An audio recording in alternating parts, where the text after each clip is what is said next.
Good evening, and welcome to our Wednesday night study. Tonight, as we go into In the News, I want to bring you to a spot where this is actually pure prophecy. And as you can see from the chart, here's the article. The article says, the lead up to the four horsemen of Revelation. And the events predicted in the seals of the book of Revelation, excuse me while I spell, should not take serious students of the Bible prophecy by surprise, given what's going on globally right now. So there's a chain reaction happening. Some speculate that these seals, the four horsemen, are currently open. I don't believe that. While others believe that they're yet to be opened and are awaiting more severe fulfillments in the future, which I definitely believe. But there's some correction, there's some truth in both of those, as a repeated pattern is building to a crescendo. What do I mean by that? Well, it looks like the seals of Revelation, we're actually getting a warm-up to it, because some of the things happening right now are paralleling that. Not that they are that, but they're paralleling it. They reveal this chain reaction with the events with a common root cause. The disasters coming are not sent as punishments, we need to remember that, by a deity bent on vengeance. Rather, they are natural consequences of human choices. Take the red horse of war. The red horse, whose rider carries a deadly sword, is universally interpreted to represent war. War is the result of human greed, and it is not instigated by the Prince of Peace. God has nothing to do with war. Humanity covets pleasure without expending the work that is necessary to obtain it, and with which it was cursed after Eden. Wars are, in most cases, begun when resources are limited, and the most coveted resources of all is energy. Weighing the balance. Indirect warfare engulfs much of the world right now. Even now, the present conflicts are beginning to escalate into wider, direct confrontation. All war requires and destroys resources and is financed by debts which need surplus energy to repay, and that simply does not exist right now. The rider on the black horse carries his scales, weighing the balance of the global financial system.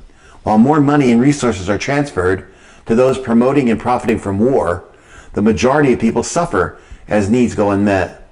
Famine ensues from wars because farmers are prevented from planting and harvesting, and the transportation of food and other supply chain is disrupted. Then you have the pale horse of death. History has shown that wars and pestilence often occur together. Through inadequate nutrition and health, death covers the planet. Such was the case with the Spanish flu influenza, a contagion that killed as many as double those killed in active combat during World War I. As deadly as war is, it is more fitting that death is the name of the rider of the pale, sickly horse. When the horses have ridden out, Revelation predicts that 1/4 of the world's population will have been killed. With just over 8 billion people alive today, that means death to over 2 billion people, a truly staggering loss of life. Then you have geological catastrophes. The very next seal to be opened is still part of the chain of consequences begun by the horsemen. The seals opened, and many martyrs, the followers of the Messiah, are blamed, persecuted, and killed. These saints cry out for deliverance, and the next seal describes terrible geological catastrophes, which are the cover for their rescue. Sequences of natural catastrophes are happening, and there is a great earthquake in which mountains and islands are removed, associated with violent volcanic eruptions that may explain the darkness which veils the heavenly luminaries. What's the solution? Well, God has a solution. It is at this point in the chain reaction of misery described by the seals in Revelation that the Creator steps in, and not before. He is not the cause. Rather, with great love, he sends the Messiah once again to be the solution. When the face of him who sits on the throne is seen, instead of turning to Christ and their Creator for rescue, those who choose self say, "To the mountains and rocks, fall on us." Revelation 6:16. At the coming of Jesus to earth, those who are still unrepentant choose their own death rather than rescue. They're judged by their own actions. They have chosen greed, and they've chosen war. They have caused economic pain, famine, pestilence. They persecuted the followers of the Messiah, the Prince of Peace. So rather than face the truth, they turn towards certain death and are destroyed as the chain reaction of their own choices reaches its crescendo. But there's a different path. Today, it's essential that we choose a different path. That path may seem hard at times, but there are promises to claim the Creator's protection through war and pestilence. The Bible says 1,000 may fall at your side, 10,000 at your right hand, but it shall not come near you. Psalm 91:7. God's provision is certain.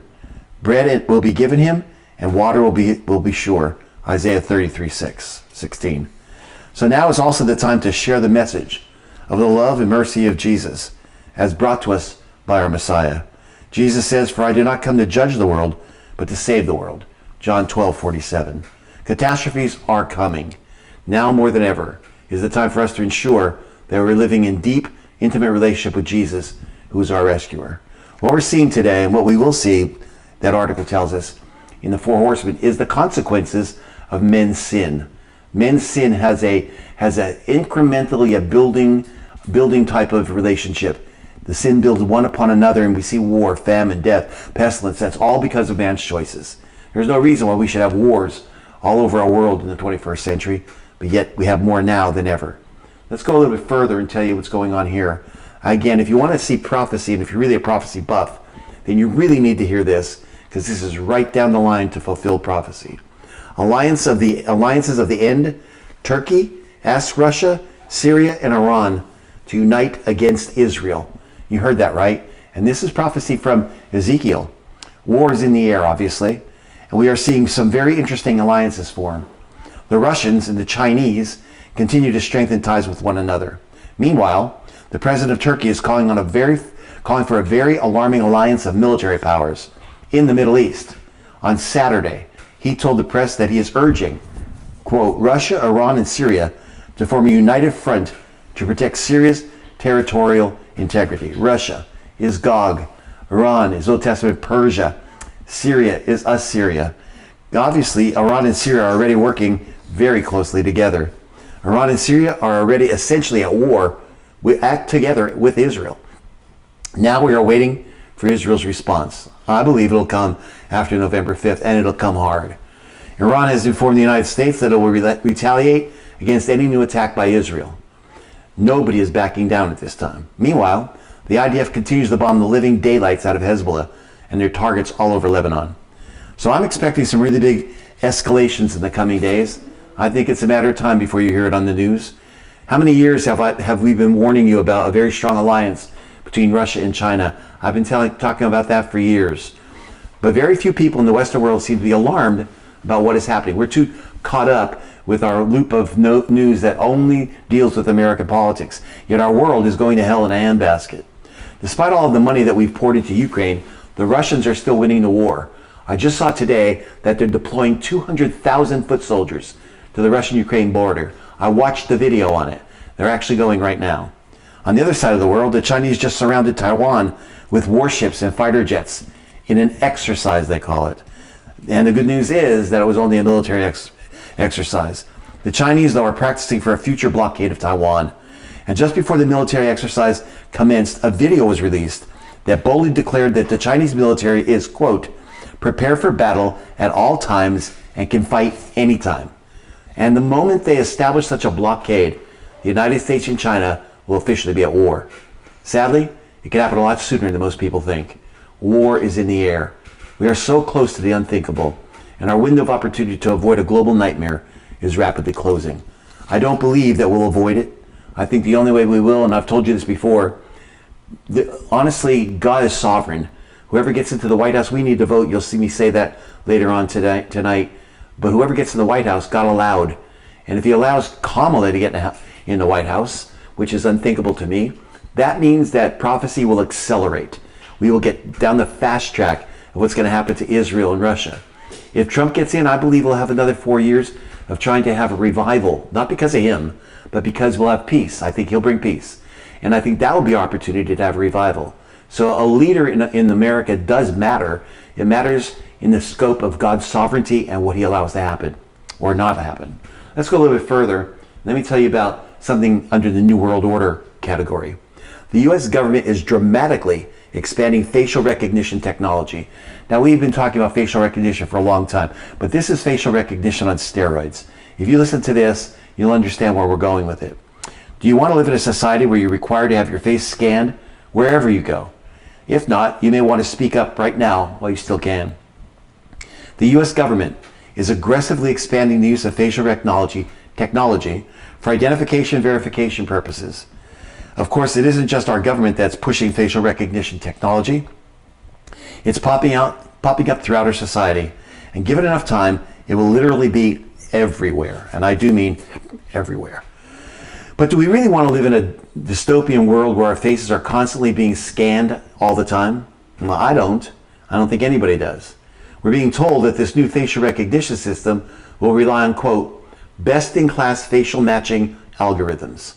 All this sounds really creepy to me. And this is certainly a way for the government to start getting all of our faces into a giant database. Login.gov,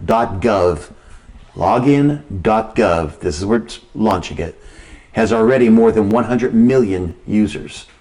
Almost a little over a third of the United States. And lots of them will inevitably choose the convenience and security of facial recognition. Federal agencies use login.gov for people to verify their identities when logging in to access government benefits and services. And we know that there's more now than ever. Providing your identity is a critical step, they say, in receiving many government benefits and services. And we want to ensure we are making that as easy and secure as possible for members of the public. That's Administrator Robin Carnan in a statement.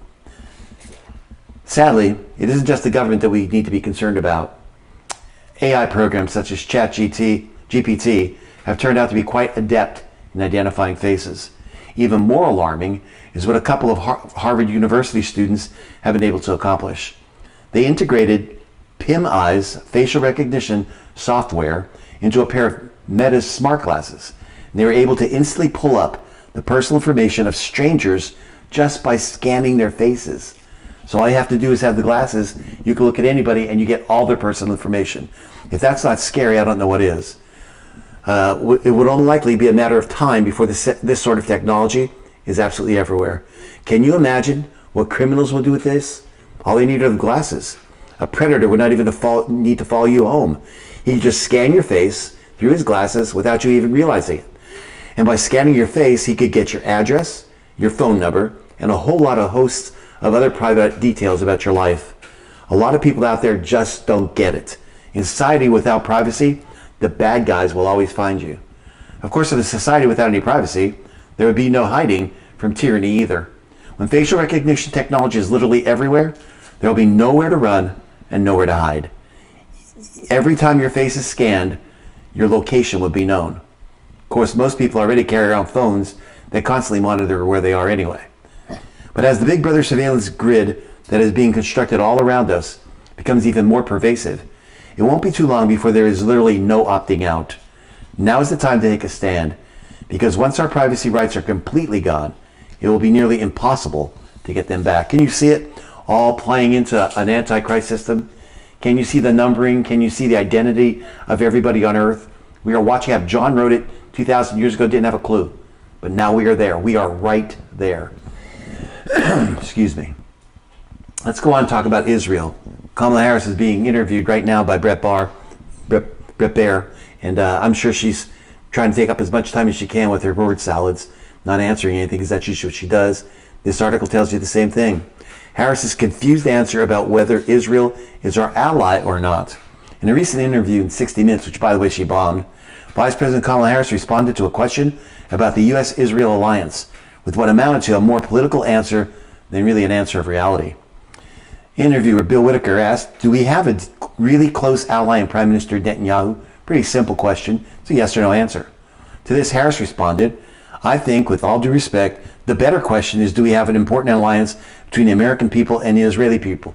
That is the dumbest thing I've ever heard for an answer on that. A relationship between American people and the Israeli people? What does that mean? It has nothing to do with Netanyahu. It's nothing to do with her stance on it. And so the answer to that question, she said, is yes, of course we do. We've always had that. Since Truman, we've always had that. So for Harris, encountering this question in a friendly media venue, which it was, made her so uncomfortable that she had to rephrase the question into one she preferred to answer. Interpret an implied negative to the first question. That's another way of saying no. Summarized National Review's Jim Garrity. He said, heck of a way to mark the first anniversary of the October 7th massacre. It was a tepid, disgusting answer that creates doubt and uncertainty between our relationship and Israel. She never mentioned that we have a good relationship with Netanyahu, and she should have. Not only has Netanyahu triumphed in election after election, but his policies are more popular now than perhaps any other point in his long career. Turns out that the people of Israel liked his decision to strike Hezbollah hard and fast, even while Biden-Harris administration was impotently blustering about a ceasefire. Israelis are so fed up with the Biden-Harris administration apparent determination to rob them of victory that 83% of them agree with Netanyahu's decision to inform Washington only after terrorist leaders were killed. The basic problem is not that Netanyahu is the Prime Minister of Israel, but that the Biden-Harris administration does not approve of the policies that are good for and popular among Israeli people. They would rather have the votes in Michigan and Minnesota from the people in the Islamic community. They are so afraid of losing congressional seats and possibly electoral votes that they're willing to turn their back on our greatest ally, which is Israel. Along the same lines with Israel, let me give you this article. Netanyahu's day after plan. Almost immediately after the Hamas-led Palestinian invasion in Israel on October 7th, the Biden-Harris administration began demanding that Prime Minister Benjamin Netanyahu present his day after plan for Gaza. Netanyahu insisted that the day after had to wait until the war was won. Since genocidal Jew hatred and the goal of annihilating Israel is shared by Hamas and the United States supported Palestinian Authority, Netanyahu insisted the PA cannot succeed Hamas in running Gaza. Same thing. The Biden-Harris administration didn't like Netanyahu's plans, but since they made sense to the vast majority of Israelis, and because 80% of Americans consistently told pollsters that they support Israel's victory rather than fight Netanyahu, the administration maintained an outward stance of supporting Israel by using the U.S.'s formidable leverage over Israel to inhibit or to block Israel from carrying out operations that would fundamentally change the strategic reality on the ground permanently, enabling the implementation of Netanyahu's day after plans. The U.S. opposed Israel's ground operation in Gaza, supported Egypt in blocking Gazans from fleeing Gaza for shelter in Egypt or third countries. The United States opposed Israel's takeover of Rafah and the border with Gaza. The United States slow-walked the delivery of offensive weapons. The United States, including assault rifles, tanks and artillery shells, and bombs for the Air Force in an effort to compel Israel to adopt a defensive posture, and consistently sought to coerce Israel to accept hostage deals with Hamas that would precipitate its strategic defeat in the war. The administration's consistent, unswerving pressure on Israel to emit massive quantities of goods into Gaza under the headline humanitarian aid facilitated Hamas's survival in power. The prospect of an Israel rout of Hamas, I don't know why I keep saying that, must be a Freudian slip, and permanent takeover of Gaza would make Israel too strong, in the words of Barack Obama's Secretary of State, John Kerry. And too strong Israel would be an Israel unwilling, he said, to make peace. It's baloney. The administration's determination to see Hamas survive and so win the war is not driven solely by its top officials' support for Palestinian statehood. It's also driven by its overreaching arm to balance Israel with Iran. That goal, also bequeathed to the Biden-Harris team by Obama and his team, views Iran's efforts to build a nuclear arsenal as justified in light of Israel's presumptive nuclear capabilities. Similarly, Iran's rise as a regional power through its terror armies, which ring Israel and surround it, and the Sunni Arab states, is desirable because it strikes a balance of power, Obama said, and Kerry. And that's a nightmare scenario, in my opinion. Israel's been nuclear since 1981, let me remind you. For them, it's a deterrent to keep peace in the Middle East. They've never used it. If Iran becomes nuclear, it will immediately use the bomb to create a massive war in the Middle East. Right now, America is sending the THAAD missile system to Israel for their protection. Why are we doing that? Because we are continuing to push Netanyahu not to attack Iran's nuclear or oil fields. And we are giving them something so that they can continue to appease Iran. Let me tell you something. That type of understanding is just plain stupid. Iran's not going to be stopped. They are fanatics. They are a terrorist organization bent on destroying Israel. On October 10th, Harris repeated yet again that the administration seeks an immediate ceasefire and a de-escalation of both Lebanon and Gaza. The implication again is that Harris and Biden want to protect Hezbollah, like Hamas, from defeat because they seek to revert to the October 6, 2023 strategic balance with left in place as a rising regional hegemon just a few steps from a nuclear world. They think they could keep a peace by appeasing Iran. So we know that that's not true. The Biden-Harris team's efforts to bar Israel from attacking either Iran's nuclear installations or its oil installations involved a familiar mix of a contradictory messaging and political and strategic subversion that we have experienced from Democratic administrations since 2009. This administration and any future Democratic administration needs to go, and they need to go for a long, long time. They're putting America in jeopardy, not only domestically, but in foreign areas too. And just to give you some more not so good news, this is one about the economy. 10 signs that the economy is a giant mess as the election approaches. We've been telling you this. I've been pushing this for months. The health of the economy has been a major determining factor in many past presidential elections. And the health of the economy is certainly going to be an enormous influence of the outcome of the upcoming presidential election. In fact, the number one issue by a wide margin for voters in the ultra-important swing state of Pennsylvania is the economy. Unfortunately for Democrats, most Americans are not pleased with how the economy is performing, and it appears the conditions are now taking another turn for the worst. The following, I want to give you, are 10 signs that the economy is in a giant mess as this election approaches. Number one, the number of Americans filing first-time claims for unemployment just hit the highest level in over a year. Last week, ending October 5th, it came at 258,000 that have applied for unemployment compensation. That's for the third quarter, found 55% of middle-income households now rate their personal financial situation negatively, a 16-point jump from the previous survey. That's number two. Number three, I'm old enough to remember a time in the country when you were set for life if you had $1 million. Unfortunately, thanks to our endless cost of living crisis, it now costs $4.4 million to live the American dream over the course of a lifetime. That's more than the average American earns in a lifetime. Number four, the company that produces more French fries than anyone else in North America is cutting production and laying off workers due to a dramatic slowdown in consumer demand. That may not seem like a lot to you, but these little indicators tell us that Americans aren't spending money on things like French fries. This is the first time this place has ever tried to do that. If you look at their stats and you look at their financials, they go up every single year except this year. They're called Lamb Weston. Temporary cut production lines in response to slowing customer demand. Number five, Boeing Aircraft. Said Kelly Orteg, who started as the CEO of the troubled aircraft maker 2 months ago, has been dealing with a strike by 33,000 hourly workers for half his time in the job. Number six, the banking industry continues to deeply struggle. So far this year, banks in the United States have permanently shut down over 700 branches, local branches.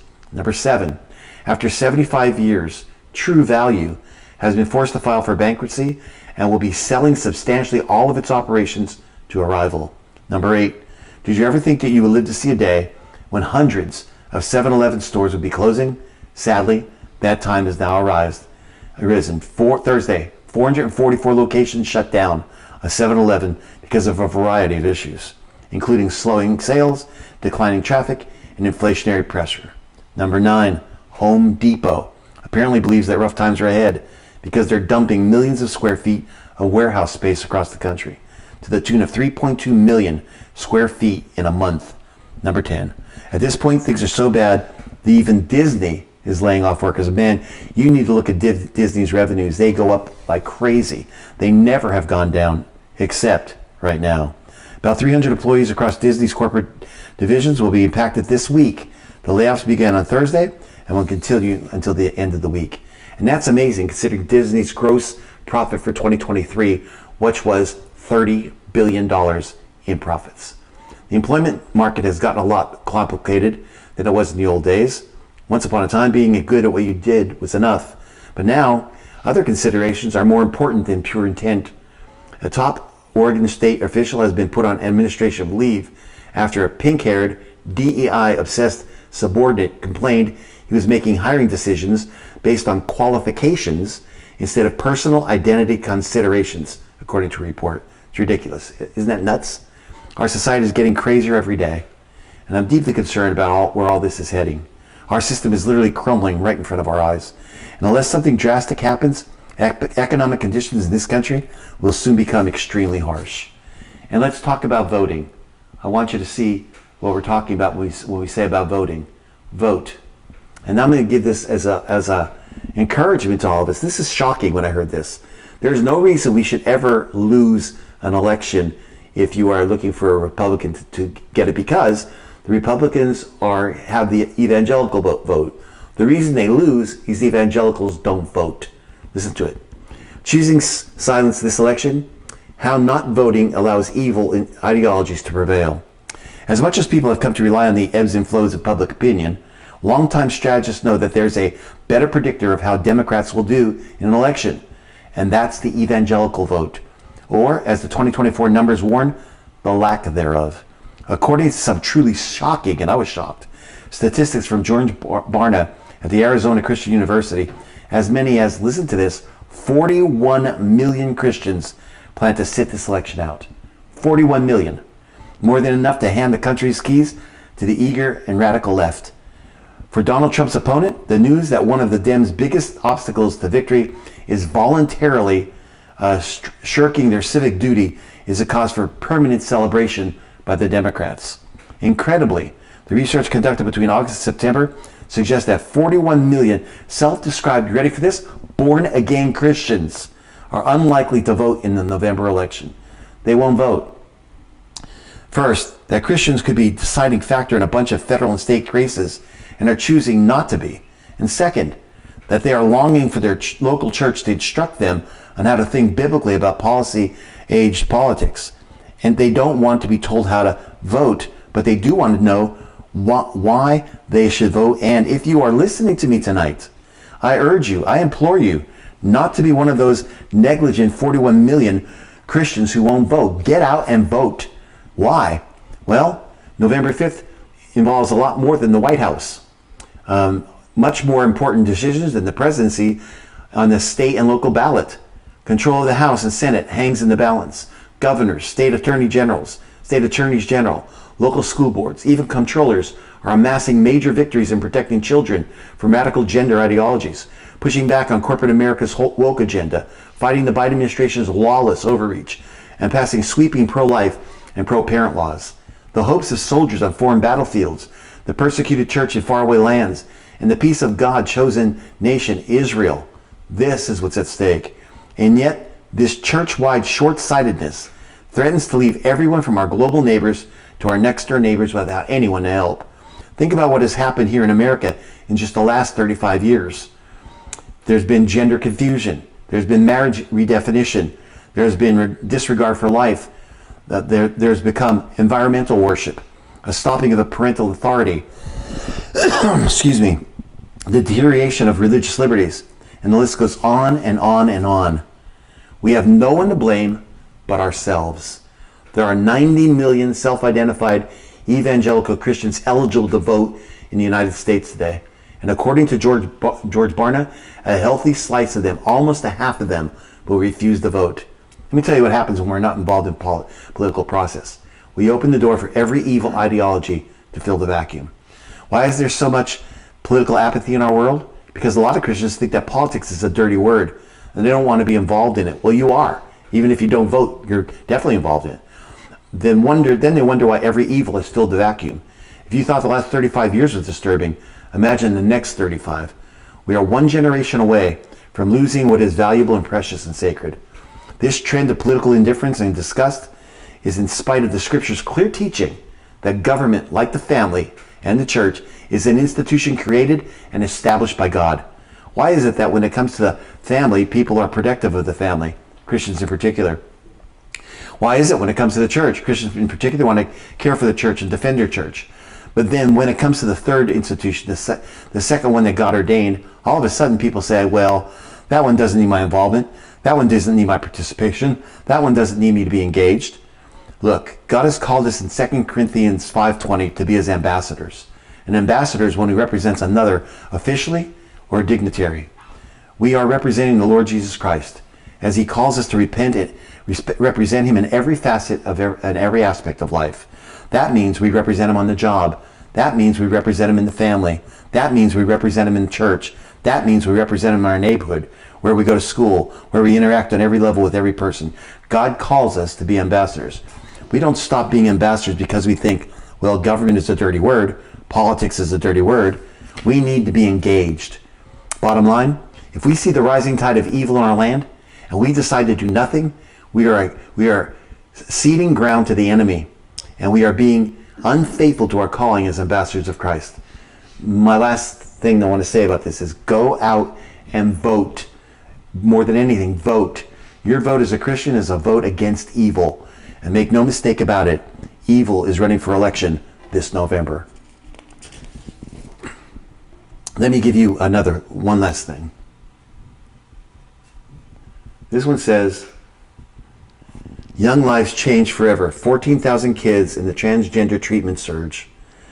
The experimental procedures have proliferated, in part because of money, but also because the American Academy of Pediatrics and American Psychiatric Association for many years have taken over by a small group of activists who simply push their agendas forward and stifle debate. The procedure sometimes generated millions of dollars for a facility. Boston's Children's Hospital raked in more than $5 million according to the database.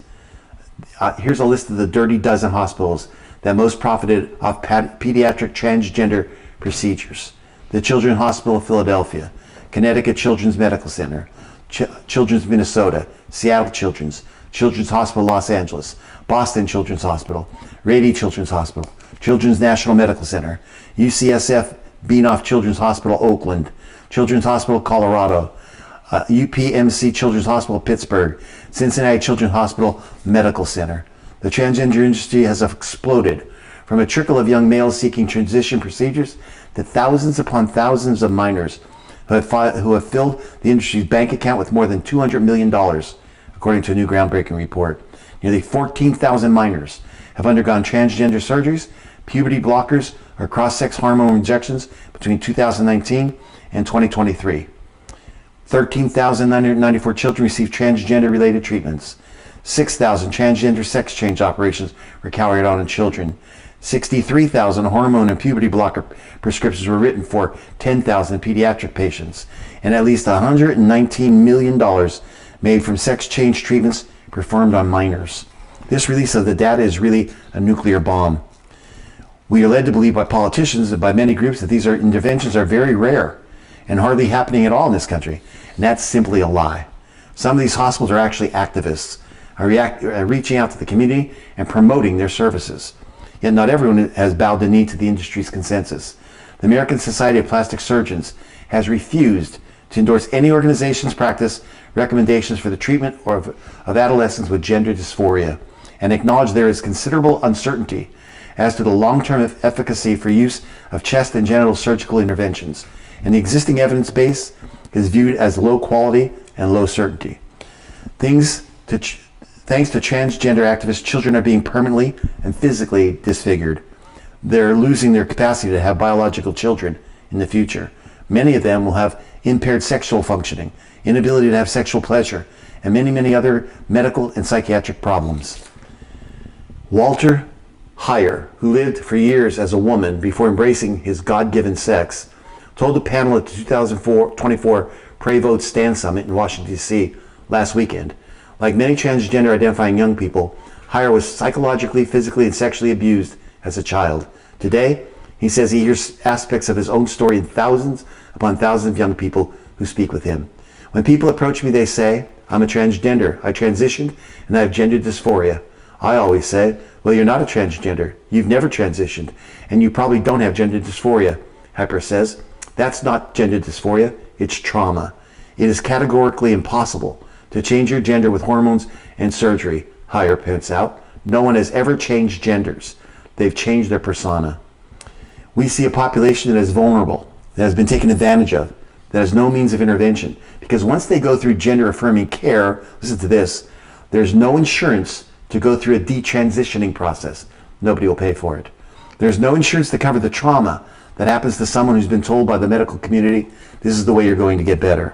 Less than 1/3 of Americans say they support any kind of transgender procedures for minors. The stats in this database represents thousands of kids kids who are being treated like guinea pigs for unproven and sometimes dangerous medical experiments. According to federal election data, 96% of research psychologists and social workers have given to a liberal Democratic candidate for office. Have I said that evil is running for office today? Have I said that the Democrats represent evil in their platform and in the ones they put as their candidates? Well, they do. Let me give you one last one. I'm going to give you a piece of good news today. And I think that God always shows up when he has to. If you've ever heard of the balm of Gilead, listen to this.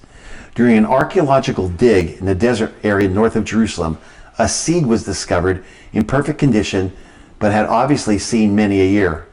Now, despite falling from its parents 1,000 years ago, it has grown into a 10-foot mature tree. And botanists believe that it's a species that was used for medical purposes for thousands of years, even receiving a nod in the Bible.